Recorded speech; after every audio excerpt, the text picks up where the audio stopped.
ಇದು ಒಂದು 6 ವರ್ಷದ ಮಗು ಚಿಂಕಿ ಹಾಗೂ ಅಜ್ಜಿಯ ತಾತನ ಕತೆ.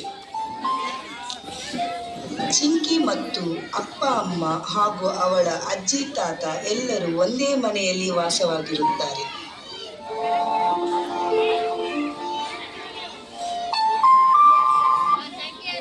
ಚಿಂಕಿಯ ಅಪ್ಪ ಅಮ್ಮ ಇಬ್ಬರು ಒಂದು ದೊಡ್ಡ ಕಂಪನಿಯೊಂದರಲ್ಲಿ ಕೆಲಸ ಮಾಡುತ್ತಿರುತ್ತಾರೆ.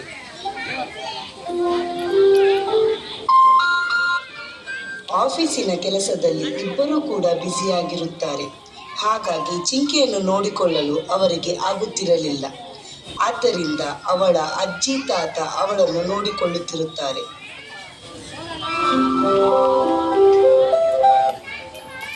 ಅದು ಯಾವ ರೀತಿ ಎಂದರೆ, ಚಿಂಕಿಯನ್ನು ಶಾಲೆಗೆ ರೆಡಿ ಮಾಡುವುದು, ಶಾಲೆಗೆ ಬಿಡುವುದು, ಹೋಮ್ವರ್ಕ್ ಮಾಡಿಸುವುದು ಹಾಗೂ ಅವಳ ಜೊತೆ ಆಟ ಆಡುವುದು.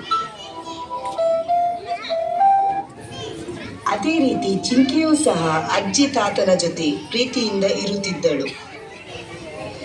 ಯಾಕೆಂದರೆ ಅವರು ಅವಳಿಗೆ ಒಳ್ಳೆಯ ನೀತಿ ಕಥೆಗಳನ್ನು ಹೇಳುತ್ತಿದ್ದರು ಹಾಗೂ ಅವಳನ್ನು ಅತಿಯಾಗಿ ಪ್ರೀತಿಯಿಂದ ಮತ್ತು ಕಾಳಜಿಯಿಂದ ನೋಡಿಕೊಳ್ಳುತ್ತಿದ್ದರು.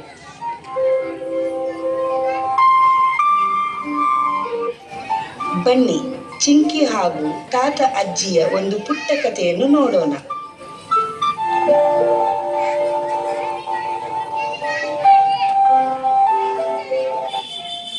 ಬೆಳಗ್ಗೆ ಮುಂಜಾನೆಯ ಸಮಯ. ಚಿಂಕಿ ಇನ್ನು ಹಾಸಿಗೆಯಲ್ಲಿ ಮಲಗಿದ್ದಾಳೆ.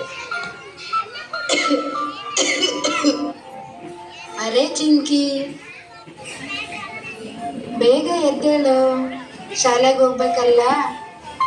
ಎದ್ದೇಳು, ಇಲ್ಲಾಂದ್ರೆ ಶಾಲೆಗೆ ಲೇಟ್ ಆಗುತ್ತಲ್ಲ. ಹ್ಞೂ ಅಜ್ಜಿ, ನೀನೇ ಇವತ್ತು ಶಾಲೆಗೆ ಹೋಗು, ನಾನ್ ಮಲಗ್ಬೇಕು, ನಿದ್ದೆ ಬರ್ತಿದೆ. ಅಯ್ಯೋ ರಾಮ, ದಿನ ನೀನ್ ಹೀಗೆ ನಾಟಕ ಮಾಡ್ತೀನಿ.